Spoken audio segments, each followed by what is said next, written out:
The sound of helicopter rotors cuts through the thick Vietnamese air. The year is 1968, and the world is burning. Protests in America, blood in Vietnam, and hope fading on both fronts. Inside the cockpit of an OH-23 Raven observation helicopter, Warrant Officer Hugh Thompson squints through the dense morning fog. Below him, the village of My Lai comes into view, quiet, almost peaceful. The orders were simple. Support the ground troops, identify enemy positions, engage if necessary. But what Thompson saw that morning would change his life and the way the world looked at the Vietnam War forever. Hugh Thompson was born on April 15, 1943, in Atlanta, Georgia. His father was a World War II veteran, a man who taught him that real strength came from compassion, not cruelty. As a boy, Hugh was fascinated by flight. He built model planes, spent hours watching birds glide over the southern fields. When he joined the U.S. Navy at 17, he believed in honor, loyalty, and justice, the values he'd been raised with. After the Navy, he trained as a civilian pilot, then enlisted again, this time in the U.S. Army as a helicopter pilot. He wasn't searching for glory. He just wanted to do his part. In late 1967, he was sent to Vietnam. The country was a living nightmare, dense jungles, invisible enemies, and endless body counts. He often saw villages burned, homes destroyed, and children caught in the middle. He told friends back home that the hardest part wasn't TIE flying, it was understanding what the war was doing to people. March 16, 1968. It was supposed to be a routine search and destroy operation in San Mai Village, Quang Ngai Province, a place U.S. soldiers called Pinkville. Reports said it was a Viet Cong stronghold. The Charlie Company of the 23rd Infantry Division, led by Lieutenant William Calley, was ordered to eliminate all resistance. But when Hugh Thompson's helicopter approached My Lai, something felt wrong. He saw no gunfire, no enemy movement, only civilians, farmers, women, children, walking quietly through the fields. From the air it looked calm, but then the calm broke. Thompson's gunner, Lawrence Colburn, leaned forward. "Sir, are they shooting at villagers?" Thompson frowned. He banked the helicopter lower. Below, soldiers were herding groups of unarmed civilians, men, women, even babies, into ditches. Then they opened fire. The field turned red. At first, Thompson couldn't believe what he was seeing. He thought maybe there had been a mistake. Maybe Viet Cong were hiding among them. But then he saw it clearly. A mother clutching her child, both falling to the ground under automatic fire. There was no enemy, only murder. Thompson's heart pounded as his helicopter circled overhead. He radioed in. "There's civilians down there. Stop the shooting." No one answered. The command frequency stayed silent. He landed his chopper near a ditch filled with bodies, dozens of them. Some were still moving. He stepped out, boots sinking into the wet ground, the air heavy with gunpowder and blood. He approached Lieutenant Calley, who was standing with his men. Thompson shouted, "What's happening here?" Calley looked at him coldly. "Just following orders." Thompson pointed at the bodies. "These are civilians." Calley's expression didn't change. "It's none of your concern, pilot. Move along." That's when Thompson realized the unthinkable. The massacre wasn't a mistake. It was deliberate. He climbed back into his helicopter, furious, shaking. He turned to his crew. "We're not leaving them. We'll get them out." Thompson spotted another group of villagers, maybe a dozen of them, running for cover near a hut. Behind them, U.S. soldiers were approaching. He landed his helicopter directly between the villagers and the advancing troops. He jumped out, stood in front of the soldiers, and shouted, "If you fire on these people, I will open fire on you."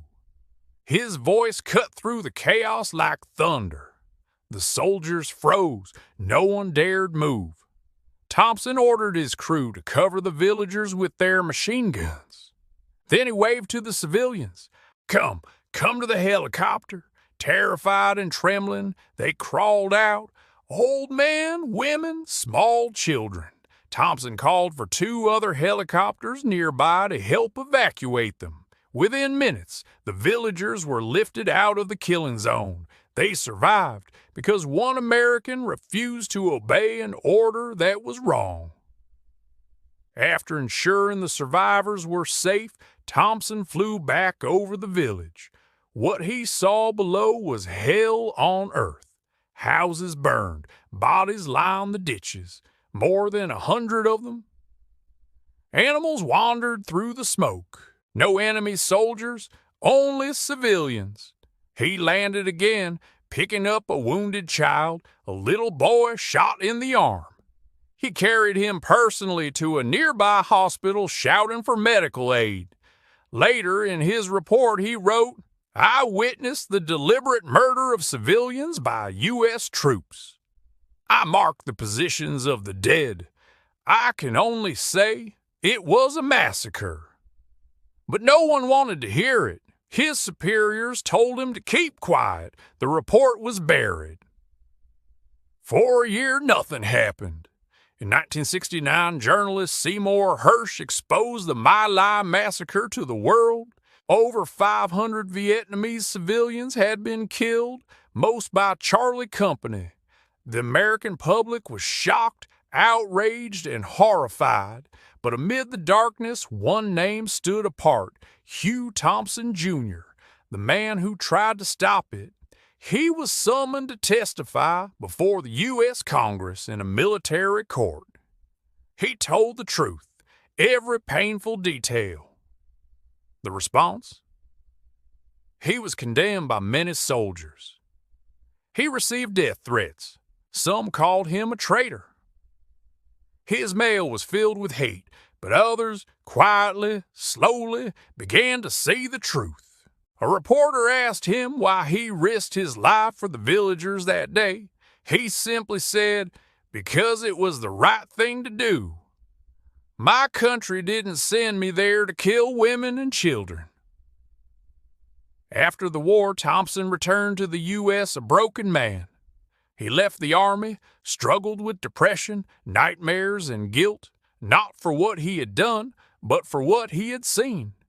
He worked as a pilot, then as a counselor for veterans at the VA hospital. He rarely spoke of My Lai. When he did, his eyes grew distant. "People call me a hero," he said once, "but I don't feel like one. A hero would have stopped it sooner." For decades, his bravery went largely unrecognized. He lived quietly, visiting schools, telling young people that real courage was knowing right from wrong and acting on it. In 1998, 30 years after My Lai, the U.S. Army finally honored Hugh Thompson, Lawrence Colburn, and Glenn Andreatta, who had died in Vietnam, with the Soldier's Medal, the highest U.S. award for non-combat heroism. At the ceremony, survivors of My Lai were present. They embraced him, weeping, thanking him for saving their lives. Thompson could barely speak. He said only, "We were soldiers once, but that day we were just human beings trying to do what was right." Hugh Thompson spent his later years advocating for peace and ethics in military service. He believed that morality must always stand above obedience. He visited Vietnam several times, meeting the very people he once saved. They welcomed him like family. He brought gifts, shared meals, and spoke through translators, but words were rarely needed. The eyes of those who survived told him everything. In 2006, at the age of 62, Hugh Thompson passed away after a long illness. At his funeral, both American veterans and Vietnamese civilians attended. One elderly woman placed a flower on his coffin and whispered, "Because of you, my children lived." In a war remembered for atrocities and madness, one man chose decency over destruction. He was not perfect. He was not fearless. But in the face of horror, he remembered what it meant to be human. The rotors stopped spinning long ago.